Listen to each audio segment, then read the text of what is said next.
If there's one matchup that Scorpion Tail hates, it's Sword and Shield Paladin. Today we are watching a VOD of an arena match. I'm gonna comment on what I do right and wrong and what gives you the best chances at defeating them. Place your banner. Let's see it. That's weird. PSA, it helps having better potions. This was a mistake, but I had to go through the match no matter what. I'm also playing Grapple and Disease Claw, which are arguably the worst choices for this matchup.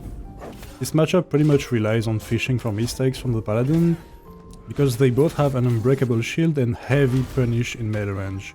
Our charged left click is going to be our only tool able to break their block, and fighting a Sword and Shield Paladin pretty much revolves around finding a small window where we can charge left click attack and chain with the technical attack. In these fights I'm pretty much forced to reset a lot because I have white potions, so it's really long to heal, but it's always going to be a very long fight to take down a Sword and Shield Paladin just because of the amount of sustain they have.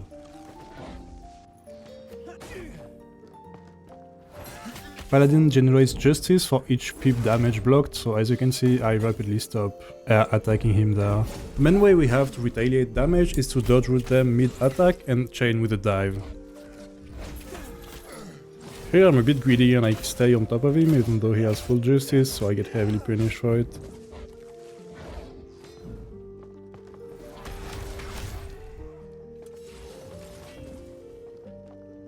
You should be good to block the spears unless they have high justice, in which case it will deal 3 pips to your block.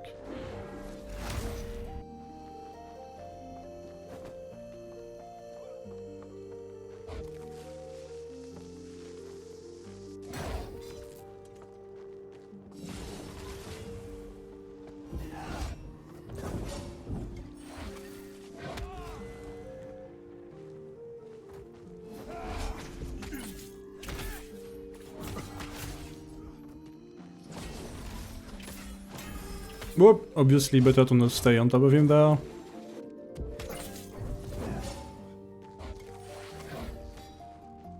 This is pretty much the only value I get out of Grapple out of 3 matches.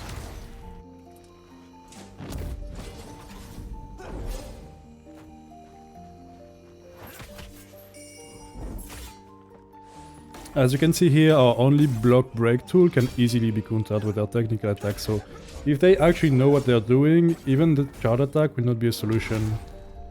Luckily though, this Paladin doesn't seem to realize that and uses his technical attack very rarely in this fight. Sadly in this matchup, even applying Disease has absolutely no effect on the pace of the fight. He can just sit on shield and be safe all he wants. He doesn't even need to use stamina that much. The only use I have of Disease in this fight is allowing to proc crits with my weapon.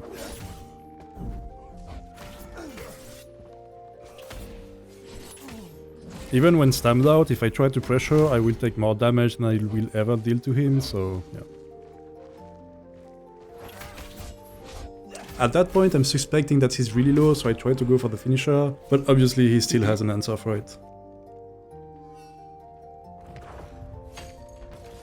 Round 2, I understand that a single mistake will set me back way too far behind on healing, so yeah, let's try to play this one safer.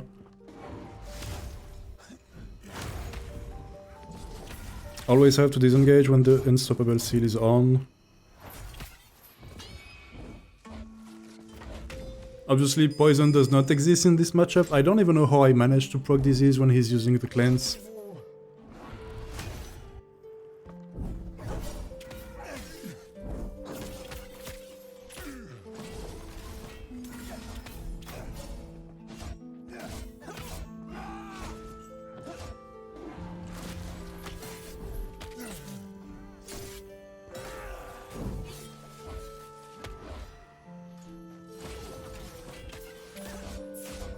This is a great example of trapping the Paladin in a mistake that gives me a free dive and then a free charge attack on him.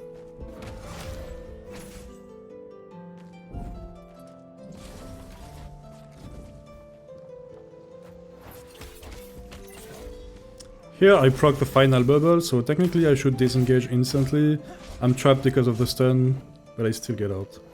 He's now sitting on near 1 HP, it's gonna be time to finish the kill. Turns out he was still sitting on almost 1k HP, so that's Paladin healing for you guys. Come on, place your banner. Let's see it.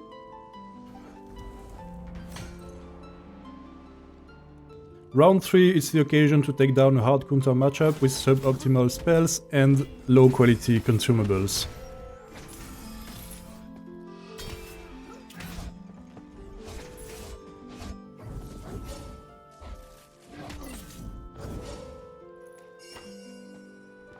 Try to never stay in the line between the paladin and his hammer, that's why I go on the left here.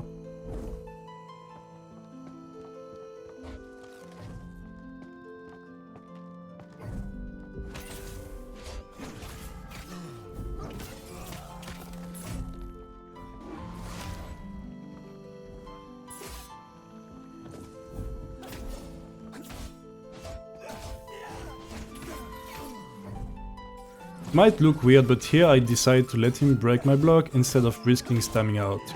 The punish might be much stronger if I stam out, so I just decide to eat the damage.